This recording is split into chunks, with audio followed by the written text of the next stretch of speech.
everybody, and welcome back to my YouTube channel. My name is Kayla Rundle, and what I have in front of me is hours and hours of labor, and I finally finished painting the entire rear subframe of the car, and I wanted to talk about what upgrades and little modifications I got on top of slightly restoring the subframe. For the E30, I am going with a retro wave theme mixed with all new technology on the car with all of the best, highest quality products.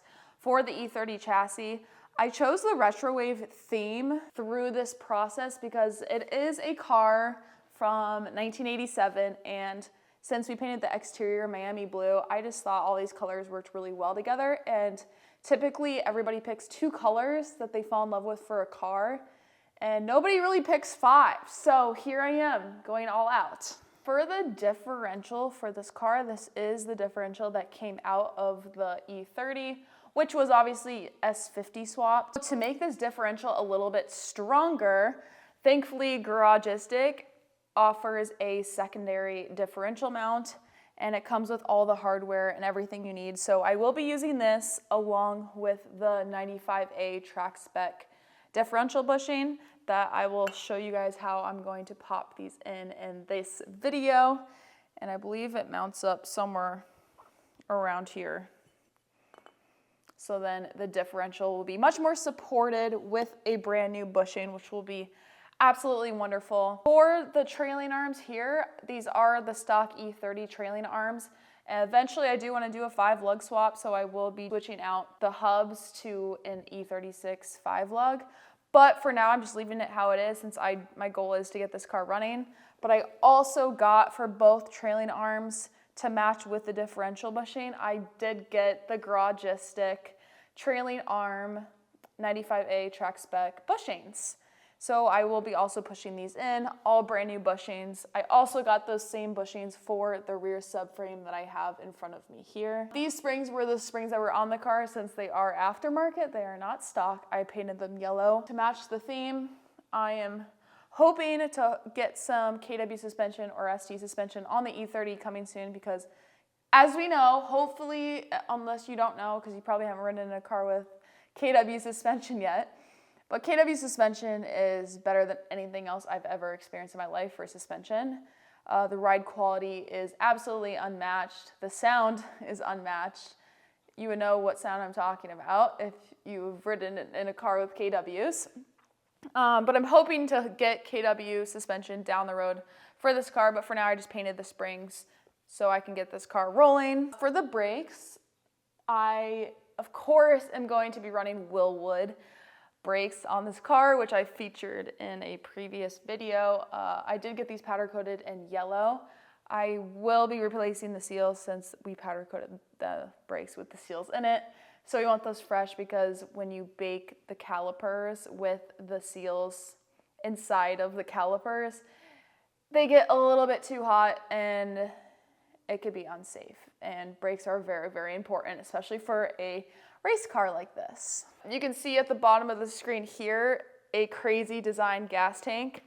I was going back and forth. I'm getting a ATL like wheel well cell for the rear of the truck for the fuel tank, but I just decided to restore and paint the stock fuel tank because it is a metal tank and it's really good quality, and this one's in amazing condition with no rust, which is very rare for an 87 BMW E30 gas tank with no rust, since this has always been an Arizona car. So I will be replacing the lines down the road for the fuel tank. I do want to upgrade it to all PTFE lines, similar to what I did in the Camaro. For the rear end of the car also, there is a rear strut bar. These go behind the rear seat, and I did order this from Garagistic as well, so this helps with a lot of the stability in the car. I got white, which is also an option on their website, actually.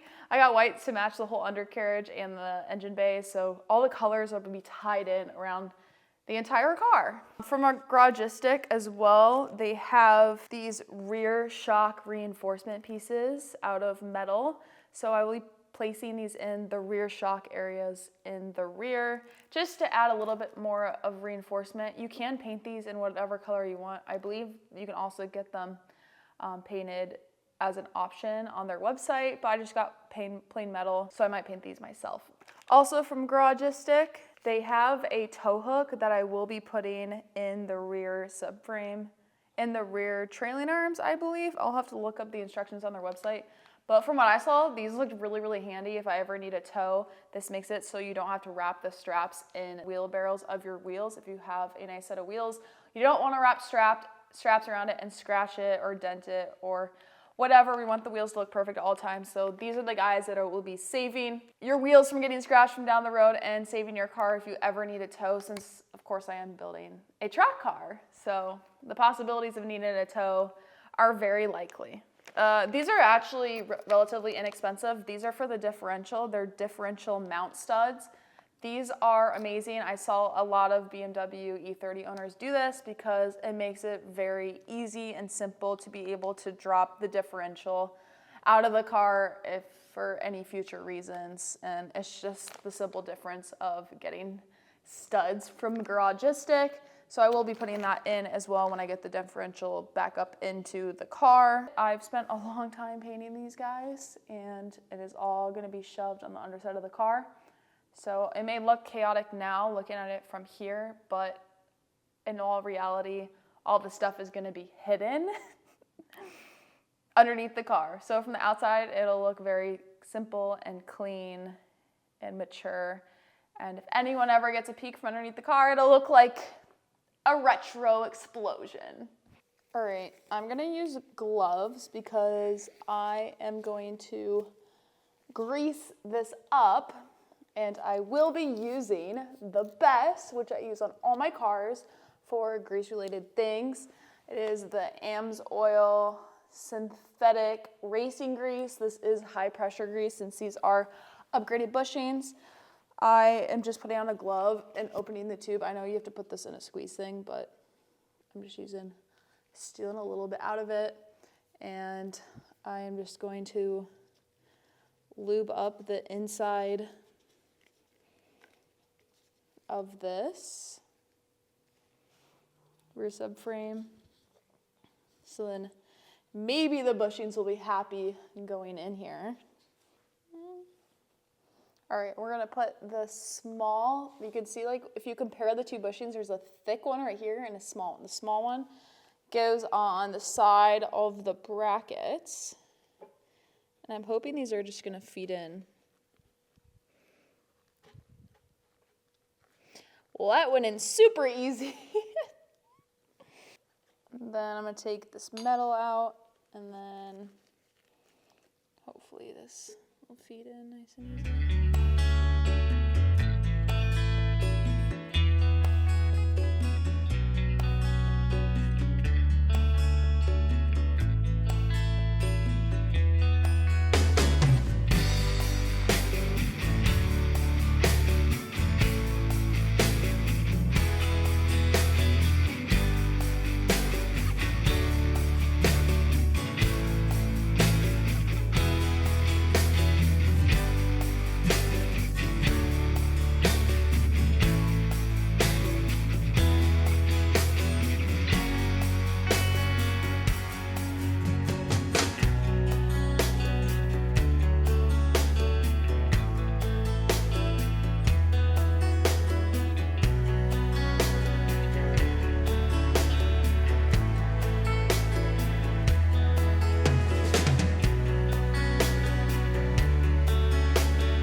I almost felt like I gave up on the rear end.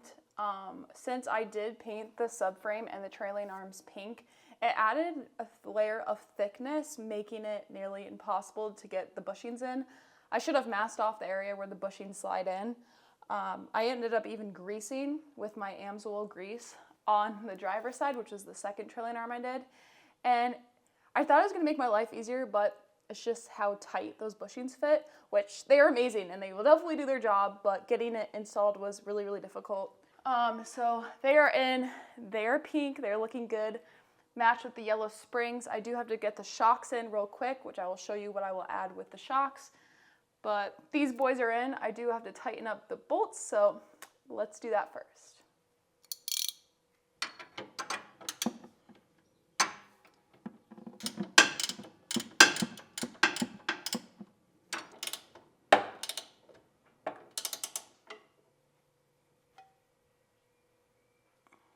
It is rear strut bar time. I'm going to put this in with the reinforcements for the shocks and tighten the bolts on top of these.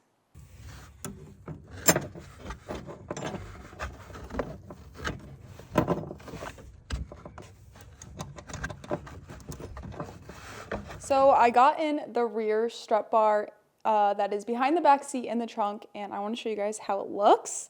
And excuse the mess in the trunk, obviously. I'm building a car, so there's car parts stored everywhere. This is the final result. You can see like from far away, it looks really clean, like in the trunk.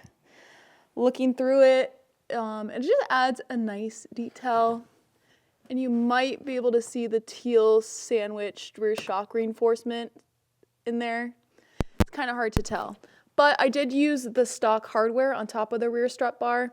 So that is exactly the same, and it was really, really easy to fit in there. I was worried that since it's a straight bar that it would be hard to line up both sides, and with a little bit of force, it just went in perfect for me, so it was honestly really easy. I don't have a review yet on how the car drives or if it feels more sturdy, but that will come at the end of this build series when the car is actually running, so stay tuned for that. Now I am going to lift this car back up and I am going to go put in the freshly painted differential.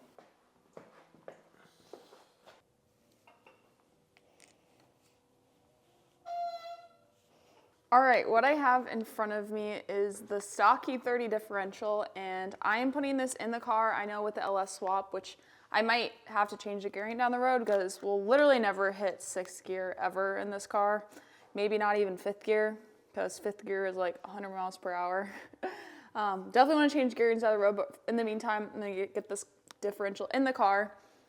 To make this differential easy to swap in and out and drop out of the car, instead of using these bolts that I have to feed all the way through the top, I got the Garagistic differential stud mounts, and these are nice. They're like 4 little bolts with some nuts and some washers. And if you already have the differential out, or if you want to make your life easier in the future, these are what is going to make your life a lot easier. All you have to do is drive these studs into your differential itself and replace these bolts. Jack up the differential back into place and secure it with the nuts, and it'll be good to go. So we're gonna do that real quick. I'm gonna get the stock bolts out of the differential. There you go. Sweet. Keep going.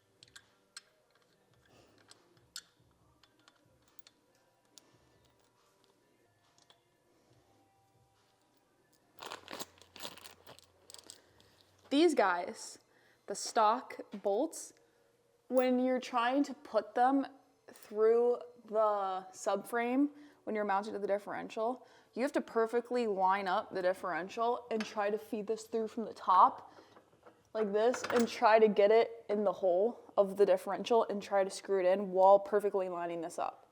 And if you don't have a lift and if you're on the ground trying to line all of these up perfectly is a pain. When you have these, the Garagistic differential studs, these you screw in, that little flat part of the bolt goes downwards closer to the differential, inwards, and then these go in the differential first. I'm going to tighten that up in a second. And so now when they're poking out, you could simply lift the differential and these will feed right in the holes of the subframe, and you take the nuts and washers and secure it from the top because the studs are already going to be sticking through the top, put the nut on, and it just makes your life a lot easier to remove and drop and line up the differential.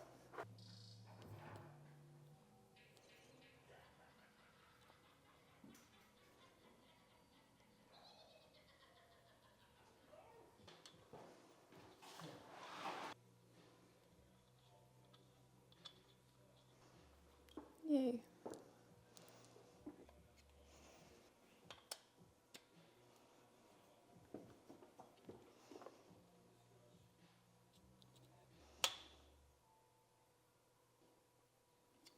I just used a 5.5 millimeter for that. I believe we can throw this up here. Using the Carlisle transmission. What's this called? It's not a hoist. Jack. Transmission jack. From Napa. Best investment ever. It's been so helpful. Now, will this go high enough? Just kidding. Make the lift go lower. Genius. Yeah, so imagine doing this with the bolts not there, or the studs not there. Or without a lift. Well, I mean, the rear is lined up, and then it's just, oh. Yeah, it's still just at a tiny little bit of an angle. Nice. Yeah. See, now you can see the studs. There, That's so back much there. better. It lined up. Like, it was hard to line up with the studs. Imagine just not having studs sticking out and trying to do that. God, I love that thing.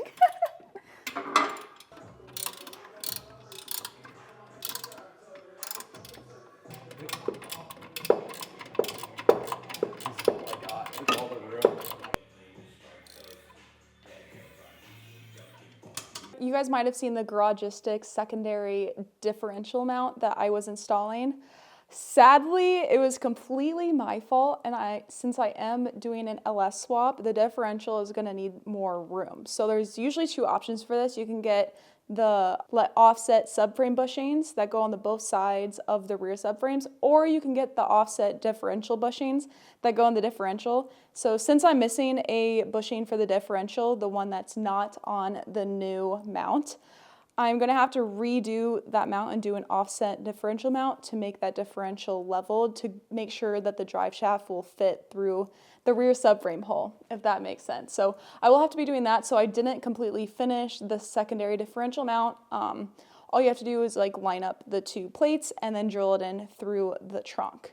So it'll be on just on the very edge of where the spare wheel well is. I do have to order more differential mounts to make that work properly for my combination because I am LS swapping the E30. Well, since this car was previously swapped, it did already have stainless brake lines, but you can see they're kind of yellow and old.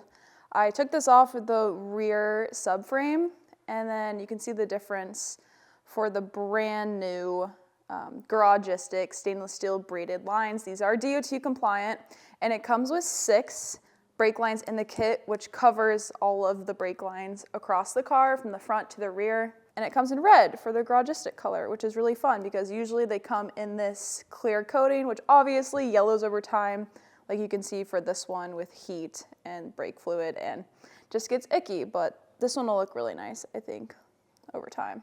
These are very simple to get on for brake lines if you haven't done them before. I was scared originally. It's very simple. You just have to put a wrench on this side and a wrench on the actual hard brake line itself and just unscrew it. Very simple. The fluid won't go everywhere if your master cylinder is full of fluid. It'll just drip a little bit, and that's about it. Very, very simple process. You just have to bleed it properly when you're done, which I will do at the very end of this series, not in this video. It's hard to finagle the brake line, but.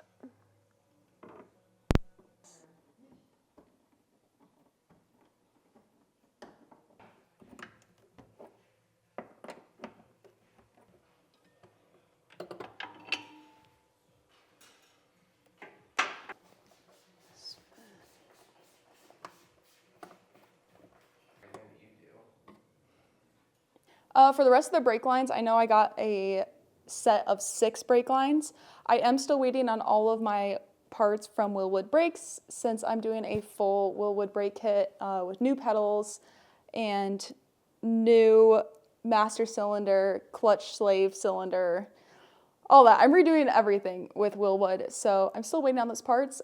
When we get to that point, that's when I will be installing the rest of the brake line, so also stay tuned with that later at the end of the series. For the other brake lines as well, I just wanted to get the brake lines that are tough to reach around the subframe in the meantime. Well, the car is now rolling on under its own wheels. Here it is.